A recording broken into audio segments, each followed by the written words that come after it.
Hey, Joe Harris here in the workshop. Today we're going to talk about painting. Last two videos were about the paint booth and 3D printing. I mentioned finishing your print and I talked about painting your projects, but I didn't really give any details. This video we're going to talk about that and show you some examples to help you further what you're doing with your projects. One of the most basics of painting is doing clear coat. I use usually like Krylon or just about anything. It really doesn't matter to me because most of it is about the same. And what you're wanting to do is, if you have a thing like this that you've already done your print work on, and you've already done the base coat, and you've already put most of the stuff on it, you want to have a clear coat over it so that way it ends up looking better. And what I end up doing is I just do a couple sprays on each individual part and just cover it over. And then the backdrop itself, you really don't have to do the backdrop because usually you're going to put a laminate over it. But I like to put a clear coat over the laminate just for that extra added protection, just in case somebody might actually want to play with it instead of display it. So whenever you start spraying it on like that, you want to make sure that you get it good and covered.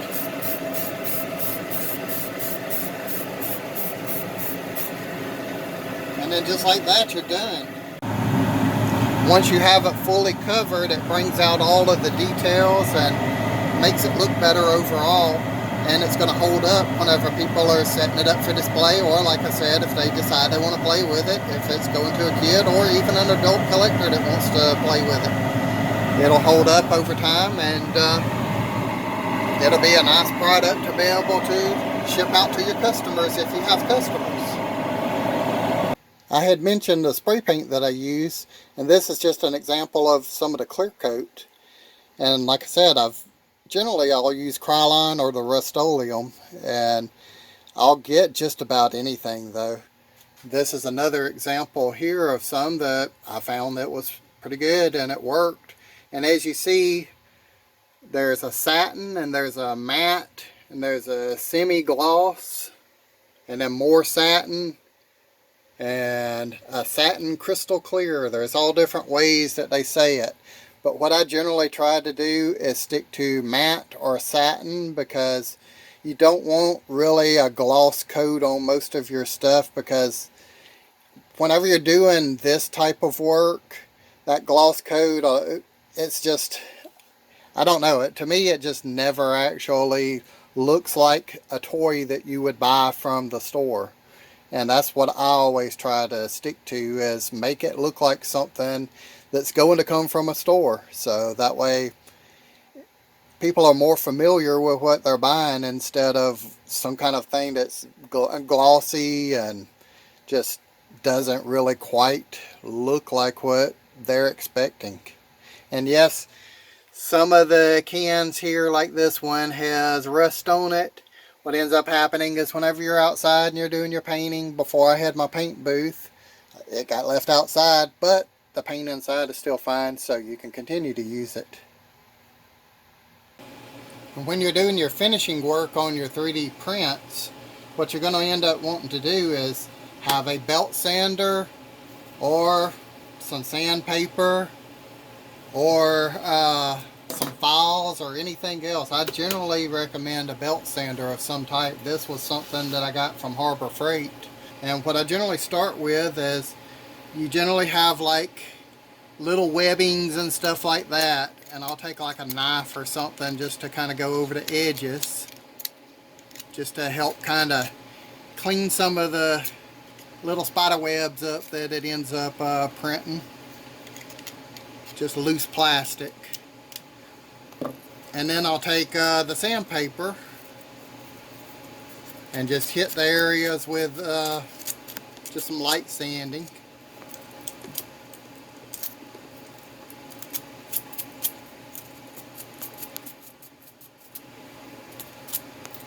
And what you're going to want to do with the belt sander is you want to smooth out the flat surfaces, because sometimes they don't quite get as flat as you would expect.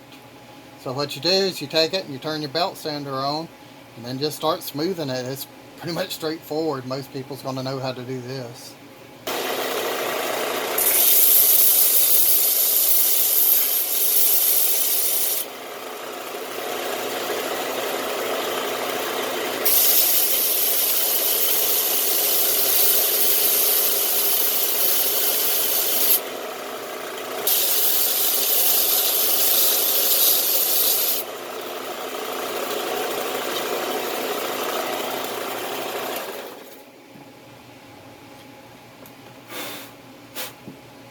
And if you noticed, as I was sanding, I was rotating and turning it, and that's because, as you see on the back here, you end up getting some extra plastic from when it's sanding that's going to stick to it. So you're going to want to get that to come off before you try to paint it.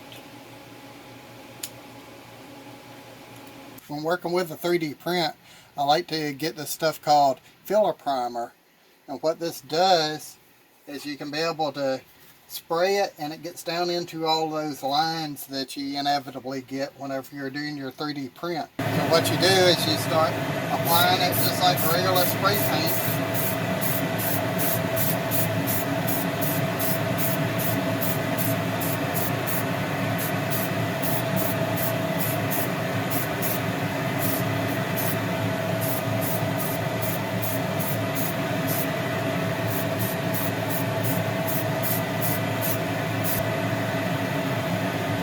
And you let it flow into the cracks and crevices that's made by the 3D print, and it ends up covering just about all of it, and you don't have to do as much sanding that way. You just only have to do your prep work like I've already showed you.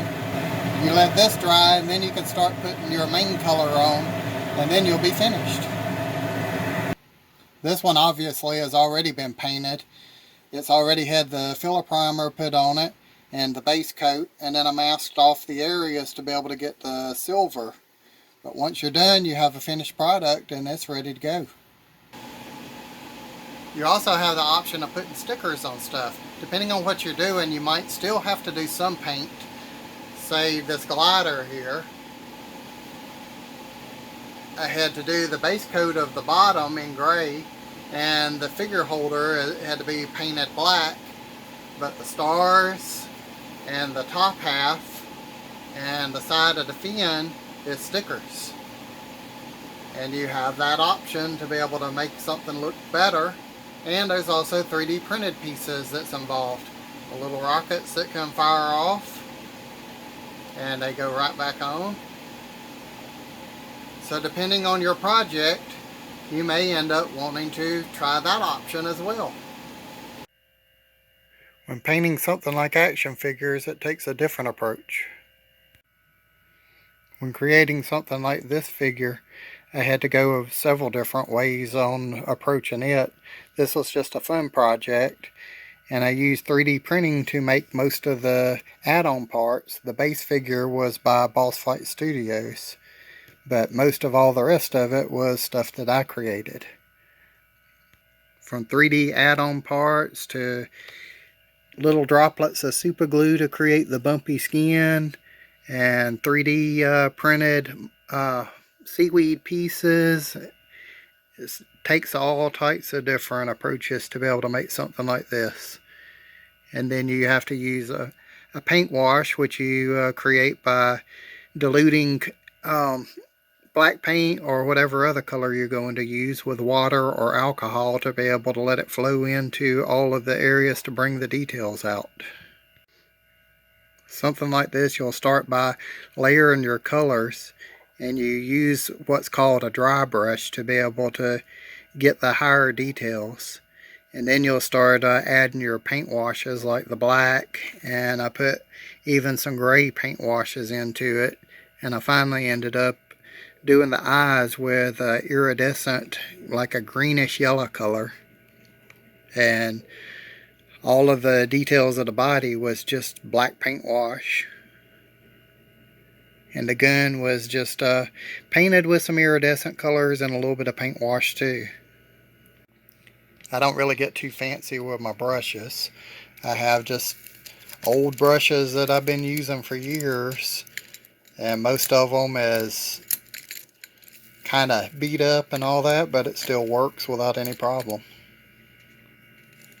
And as you see, a lot of them is real fine detail brushes.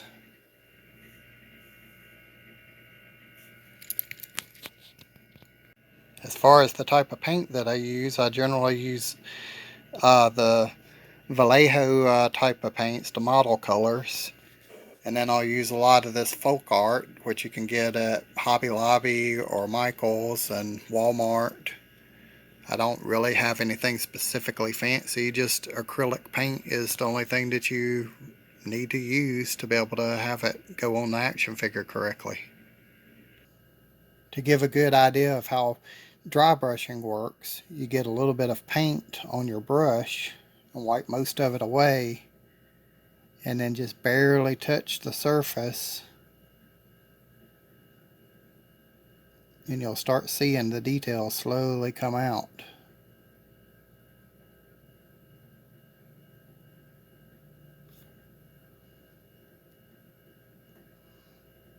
Sometimes I'll deliberately go ahead and put extra paint in whenever it starts getting to be real hard to see details and you want it to come out. What you end up doing is you get your paint wash and get it set up,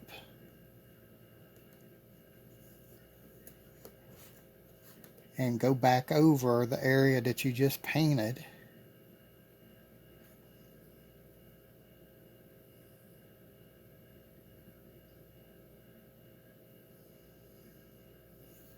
and you keep watering it down.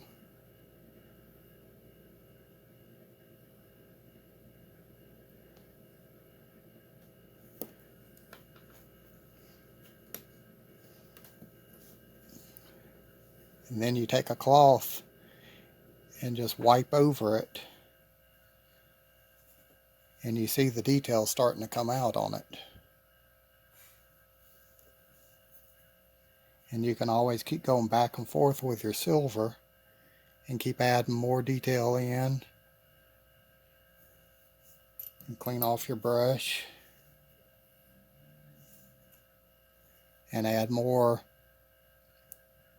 of your black wash on it.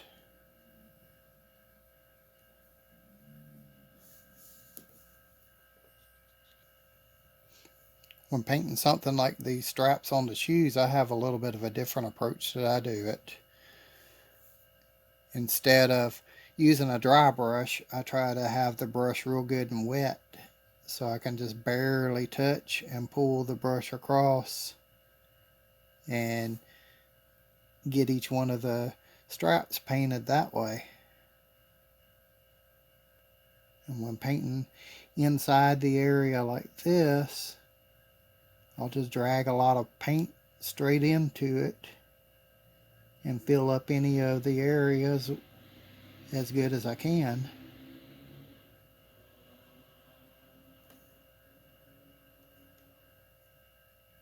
until I get full coverage.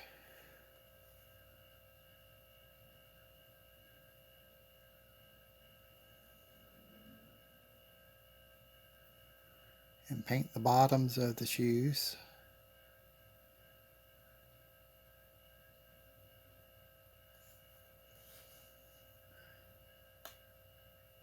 And continue painting each one of the straps.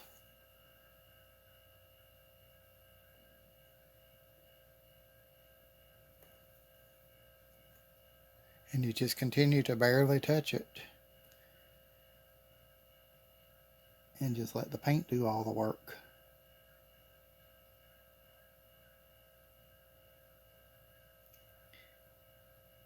And yeah, whenever you're doing something like this, you will get a little bit of paint in areas you don't want it, and there is a trick to fixing that.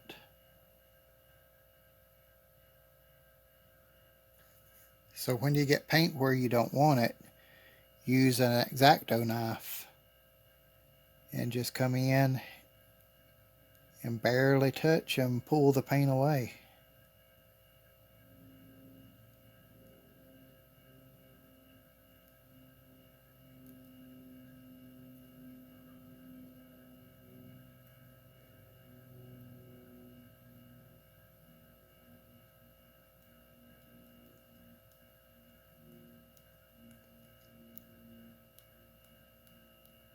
then it's like you never had it on there.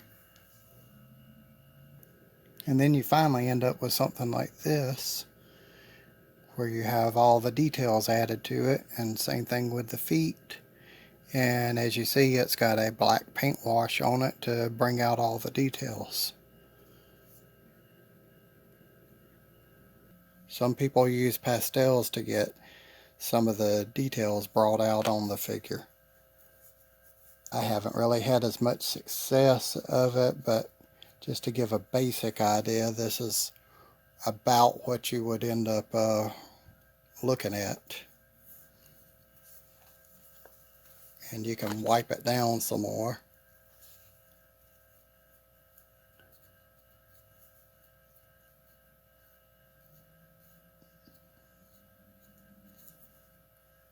And as you see, it'll give you a little bit more details in it, but I generally paint mine in. I only use the pastels for certain things. After your figure is fully painted, you're going to want to apply a clear coat to it, as I showed a while ago. And it's just a simple step of spraying the clear coat on and letting it dry. Thanks for watching Trying to Make It. Please like, share, and subscribe, and click the bell so that way you'll know when new videos are up. Thanks for watching.